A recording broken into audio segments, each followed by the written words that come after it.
வணக்கம் நண்பர்களே. வாங்க இன்னைக்கு முதலமைச்சரின் சோலார் பம்ப் செட்டுகள் மானியத்தில் அமைக்கும் திட்டம். இதை பத்தி பார்க்கலாம். இது விவசாயிகளுக்கான மிக அருமையான திட்டம்னு சொல்லலாம். இந்த ஸ்கீம் மூலியமா விவசாயிகளுக்கு சோலார் பம்ப் செட்டுகள் அமைக்க 80% வரைக்கும் மானியம் தராங்க. வாங்க இந்த வீடியோல இதுக்கு எலிஜிபிலிட்டி என்ன, யாரெல்லாம் அப்ளை பண்ணலாம், அதனால பயன்கள் என்ன, யாருக்கு எவ்வளவு மானியம் கிடைக்கும், எப்படி அப்ளை பண்றது, இன்னும் பல தகவல் தெரிஞ்சுக்கலாம். இந்த வீடியோவை கடைசி வரைக்கும் பாருங்க. ஒவ்வொருத்தவங்களும் யூஸ்ஃபுல்லா இருக்கும். வெல்கம் டு தடைகளை உடைய சரித்திரமடை. இந்த ஸ்கீம் பற்றி தமிழ்நாடு அரசு செய்தி எழுதுகிறாங்க. வாங்க அதில் என்ன சொல்லிக்கலாம் பார்க்கலாங்க. இந்த ஸ்கீமை தமிழ்நாடு அரசு யார் மூலியமா செயல்படுத்துறாங்கன்னா, வேளாண்மை பொறியியல் துறை அவங்க மூலியமா தான் இந்த ஸ்கீமை செயல்படுத்துறாங்க. வாங்க இதில் என்ன செய்யணும் பார்க்கலாங்க. விவசாயிகள் நீர்ப்பாசனத்திற்காக மின்சார தேவையினை பெறுவதற்கு முதலமைச்சரின் சூரிய பம்ப் செட்டுகள் திட்டத்தின் கீழ் மின் கட்டமைப்புகள் சாராத தனித்து சூரிய சக்தியால் இயங்கும் பம்ப் செட்டுகள் ஒன்றிய அரசின் வரையறுக்கப்பட்ட விலையில் அரசு மானியத்தில் வேளாண் பொறியியல் துறையின் மூலம் அமைக்கப்பட்டு வருகிறது. சூரிய சக்தியால் இயங்கும் பம்ப் செட்டுகள் மூலம் மின் இணைப்பின்றி பகலில் சுமார் 8 மணி நேரம் பாசனத்திற்கு தடையில்லா மின்சாரம் பெற முடியும். அடுத்து என்ன சொல்றாங்கன்னா, சூரிய சக்தியால் இயங்கும் பம்பு செட்டுகள் ஆதிதிராவிடர் மற்றும் பழங்குடியினர் பிரிவை சேர்ந்த சிறு குறு விவசாயிகளுக்கு 80% மானியமும், பொது பிரிவை சார்ந்த சிறு குறு விவசாயிகளுக்கு மற்றும் ஆதிதிராவிடர் மற்றும் பழங்குடியினர் பிரிவை சேர்ந்த இதர விவசாயிகளுக்கு 70% மானியமும், இதை தவிர மற்ற விவசாயிகளுக்கு 60% மானியமும் வழங்கப்படுகிறாங்க.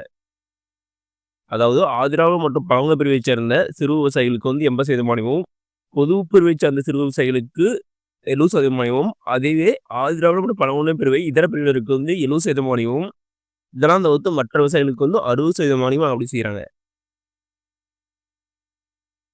இதை பற்றி மேலும் உங்களுக்கு வேளாண் பொறியியல் துறையின் மாவட்ட செயல் பொறியாளர் அலுவலகம் அல்லது வருவாய் கோட்ட அளவில் செயல்படும் உதவி செயற்பொறியாளர் அலுவலகம் அல்லது வட்டார உதவி பொறியாளர், அப்படி இல்லைன்னா இளநிலை பொறியாளர்களை தொடர்பு கொள்ளலாம் சொல்றாங்க. இந்த ஸ்கீம் பற்றி ஏதாவது செஞ்சீங்கன்னா நீங்களும் கனெக்ட் பண்ணலாம். எங்க அப்ளை பண்ணலாம், நீங்க கால் பண்ணி அப்ளை பண்ணிக்கலாம். வாங்க இதை பற்றி இன்னொரு செய்தி பார்க்கலாம். ஃபர்ஸ்ட் செய்தி சேலம் மாவட்ட ஆட்சித்தலைவர் அவர்கள் செய்தி. இப்போ தமிழ்நாடு அரசு செய்தி.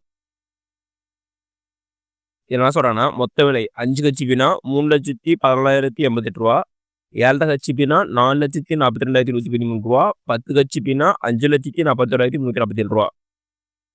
அடுத்து மானியம் ஆல்ரெடி சொல்லலாம் பார்த்தோம். 80% மானியம் ஆதிதிராவிடர் மற்றும் பழங்குடியினர் பிரிவை சேர்ந்த சிறு விவசாயிகளுக்கு, 70% மானியம் பொது பிரிவை சார்ந்த சிறு குறு விவசாயிகளுக்கு மற்றும் ஆதிதிராவிடர் மற்றும் பழங்குடியினர் பிரிவை சேர்ந்த இதர விவசாயிகளுக்கு. இதை தவிர்த்து மற்ற விவசாயிகளும் 60% மானியம் செய்கிறாங்க. அடுத்து என்ன சொல்லணும்னா, 5 ஆண்டுகள் உத்தரவாதம் சொல்றாங்க. நீங்க அமைக்கிறீங்கல்ல சூரிய சக்தி அப்போ சோலார் பம்ப் செட்டு, அதுக்கு 5 வருஷம் உத்தரவாதம் செய்கிறாங்க. விண்ணப்பிக்க ஆன்லைன்ல விண்ணப்பிக்க செய்கிறாங்க. இந்த ஸ்கேன் பண்ணி விண்ணப்பிக்க செய்கிறாங்க. இந்த லிங்க் டிஸ்கிரிப்ஷன், அது கிளிக் பண்ணி உங்களுக்கு போய் அப்ளை பண்ணிக்கலாம். அடுத்து வாங்க இதுக்கு எப்படி அப்ளை பண்ணுவாங்க. லிங்க் கிளிக் பண்ணி உள்ள வந்துருங்க. இந்த லிங்க் டிஸ்கிரிப்ஷன் தரேன். அந்த லிங்க் கிளிக் பண்ணி உள்ள வந்துருங்க. அப்படி உள்ள வந்ததுக்கப்புறம் இதே மாதிரி பேஜ் தான் பண்ணுவோம். இதெல்லாம் ஃபர்ஸ்ட் விவசாயியின் பேர் கேட்குறாங்க. உங்கள் ஆதார் கார்டு எதே மாதிரி நேம் இருக்கோ அதே மாதிரி டைப் பண்ணிக்கங்க. அடுத்து உங்களுடைய பாலினம் ஆனா பெண்ணா கடை செலக்ட் பண்ணிக்கங்க. அடுத்து விவசாயியின் வகை, நீங்கள் சிறு விவசாயியா இல்லை இதர விவசாயியா அதை செலக்ட் பண்ணிக்கங்க. அடுத்து உங்கள் கம்யூனிட்டி ஆதிதிராவிடரா பழங்குடியினரா இல்லை இதர வகுப்பினரா, உங்கள் கம்யூனிட்டி என்னவோ அது கரெக்டாக செலக்ட் பண்ணிக்கங்க. அடுத்து உங்களுடைய மாவட்டம் செலக்ட் பண்ணிக்கங்க. அடுத்து உங்கள் வட்டம் என்னவோ அது கரெக்டாக டைப் பண்ணிக்கங்க. அடுத்து உங்களுடைய கிராமம், உங்கள் கிராமம் கரெக்டாக டைப் பண்ணிக்கங்க. அடுத்து தொலைபேசி எண், உங்களுடைய 10 டிஜிட் மொபைல் நம்பர் டைப் பண்ணுங்க. டைப் பண்ணிட்டு கீழே சப்மிட் கொடுத்துருங்க. சப்மிட் கொடுத்தப்புறம் அது கரஸ்பாண்டிங் பாட்டு போயிடும். அடுத்துதான் எங்களுக்கு கால் பண்ணுவாங்க. ஓகே நம்மளே, இந்த வீடியோ உங்களுக்கு பிடிச்சிருந்தா லைக் அண்ட் சப்ஸ்கிரைப் பண்ணுங்க. முடிஞ்சால் மற்றவங்க ஷேர் பண்ணுங்க. நான் போடுற வீடியோ நோட்டிஃபிகேஷன் கொண்டு வேணா பெல் ஐக்கனை கிளிக் பண்ணுங்க. அது மட்டும் இல்லாமல் தமிழ்நாடுக்கு ஒரு மட்டும் ஜென்ரல் வேற எந்த ஸ்கீம் பற்றி தெரிஞ்சுக்கணும்னாலும் கமெண்ட் பாக்ஸில் கமெண்ட் பண்ணுங்க. அப்போ வீடியோ ஸ்கீம் பற்றி போடுறேன். நன்றி, வணக்கம்.